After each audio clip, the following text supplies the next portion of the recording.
जय श्री हरि मित्रों, पाप मोचनी एकादशी जैसा इस एकादशी के नाम से ही प्रतीत होता है वैसे ही इसका फल है।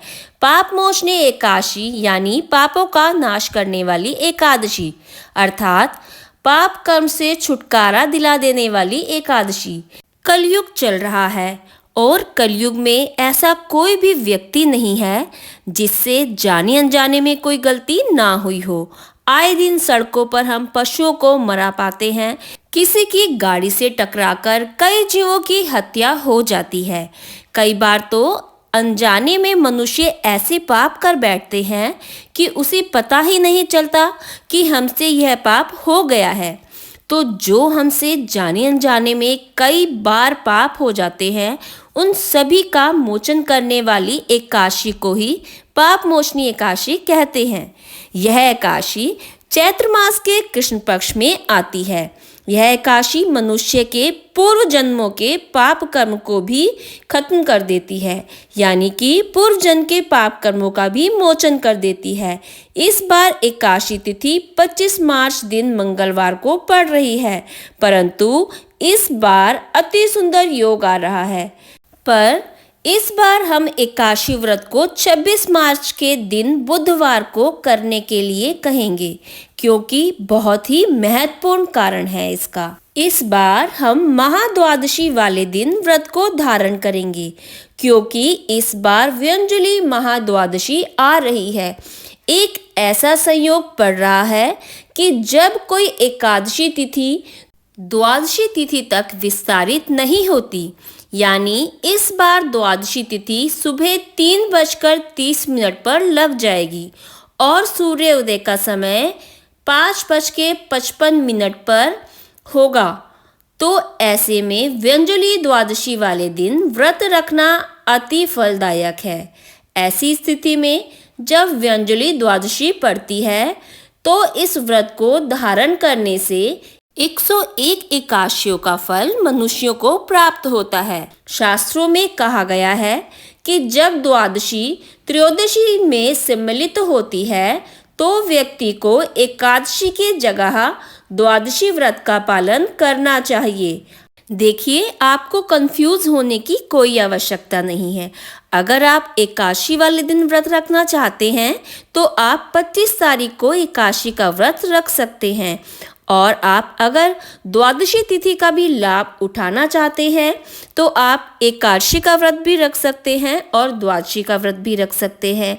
क्योंकि इस बार इतना अति शुभ संयोग पड़ रहा है द्वादशी वाले दिन, तो इसका लाभ उठाना तो बनता ही है, क्योंकि इस व्रत को करने से 101 एकादशियों का जो हमें फल मिलेगा वो भी बहुत ही शुभ होगा। तो इसीलिए ये आप पे डिपेंड करता है कि आप एकादशी वाले दिन व्रत रखना चाहते हैं या द्वादशी वाले दिन व्रत रखना चाहते हैं, या फिर आप दोनों ही व्रत रखना चाहते हैं।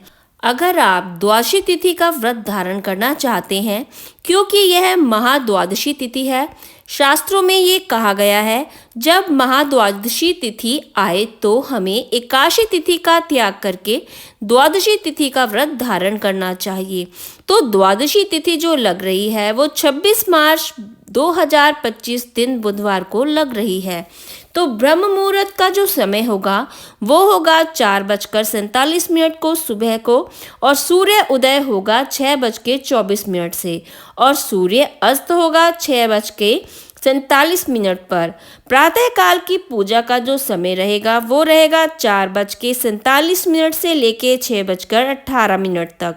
संध्या काल का जो समय रहेगा वो रहेगा 6:30 से लेकर 7:40 तक।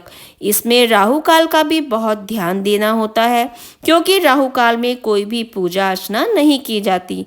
राहु काल का जो समय रहेगा वो रहेगा दोपहर के 12:27 से लेकर 1:55 तक। जैसा कि इस एकादशी के नाम से ही प्रतीत होता है कि ये है पापों का मोचन करने वाली एकादशी, तो इस दिन हमें श्री हरि विष्णु के सामने हाथों में पुष्प लेके ये संकल्प करना चाहिए कि श्री हरि विष्णु, श्री हरि विष्णु, श्री हरि विष्णु, मैं आपका एकादशी का व्रत धारण कर रही हूँ। कृपया मेरे इस व्रत को संपूर्ण करने में मेरी सहायता कीजिए। और पूरे दिन ही श्री हरि विष्णु के नाम का जाप करना चाहिए और श्री हरि विष्णु के नाम का कीर्तन करना चाहिए। ओम नमो भगवते वासुदेवाय का जाप करना चाहिए या फिर विष्णु सहस्त्रनाम का पाठ करना चाहिए। अगर आप ये व्रत निर्जला रख रहे हैं और आपको द्वादशी का व्रत भी रखना है तो आप द्वादशी का व्रत फलाहार रख सकते हैं। अगर आपको द्वादशी का व्रत निर्जला रखना है तो आप एकादशी का व्रत फलाहार रख सकते हैं। तो ये सब आप पे ही डिपेंड करता है कि आपको द्वादशी का व्रत रखना है या फिर एकादशी का व्रत रखना है। अगर आप दोनों ही व्रत रखना चाहते हैं तो आप दोनों ही व्रत फलाहार भी रख सकते हैं। तो जय श्री हरि मित्रों, अगर आपको मेरा ये वीडियो पसंद आया है तो please like, share and subscribe जरूर कीजिएगा।